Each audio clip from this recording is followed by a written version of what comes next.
Les années 70 restent pour la fête de Lunel des années inoubliables. C'est à cette époque et pour la première fois qu'apparaît un phénomène nouveau, celui de la bande.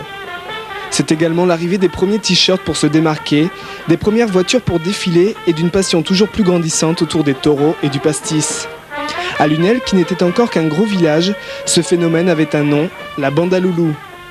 Un groupe de quelques camarades de classe qui, réunis autour d'un même leader, Loulou Gaillard, ont réussi à rassembler plus d'une centaine de jeunes, tous soudés par l'amitié.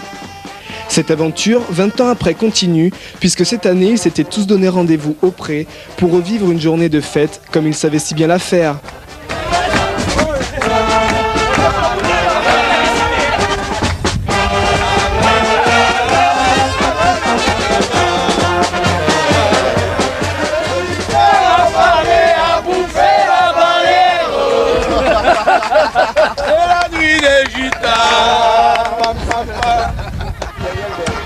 Retrouvailles dans la bonne humeur, avec pour commencer la journée un bon déjeuner, où la saucisse était cuite sur la grille fabriquée 20 ans auparavant pour la bande, qui représentait déjà un bon nombre de bouches à nourrir et à boire.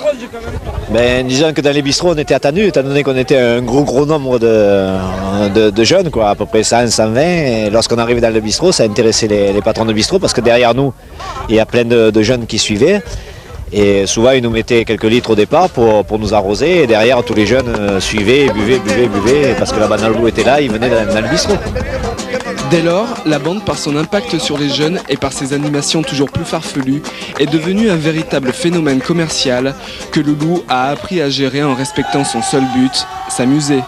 Un jour, on était à la fête à Marciac et il y avait papa, monsieur Stessel, là, il s'appelle papa. Hein. Il a pris un gorille avec lui par la main. Il s'est mis à poil et il a fait du stop sur la route de Marciac.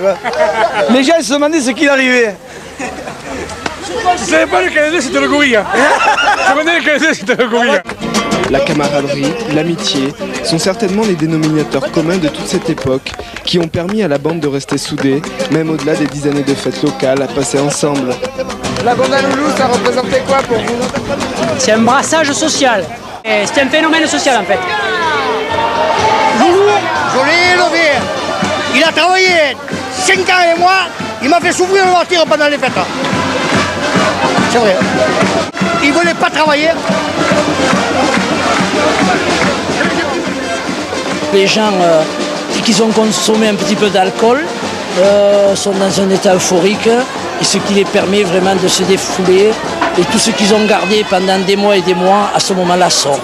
Et là, 43 ans, on évolue tous, on a changé. Voilà, c'est bon. Et je crois que dans des moments comme ça, on se retrouve tous avec l'âme et le caractère et l'ambiance qu'il y avait il y a 20 ans en arrière.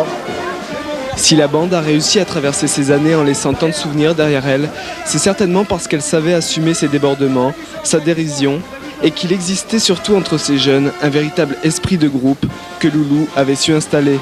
Pour créer ce groupe, disons dans la semaine avant la fête, je m'investissais à aller voir les gars, lui dire « Oh, ben fais-la avec nous, oh, je sais pas, j'ai pas les sous, j'ai pas ça. » Enfin, on essayait toujours de trouver des solutions.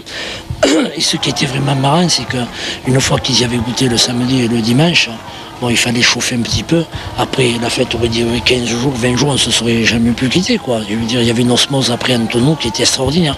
Cette osmose, ils l'ont fait renaître 20 ans après, en se promettant de se retrouver l'année prochaine encore plus nombreux.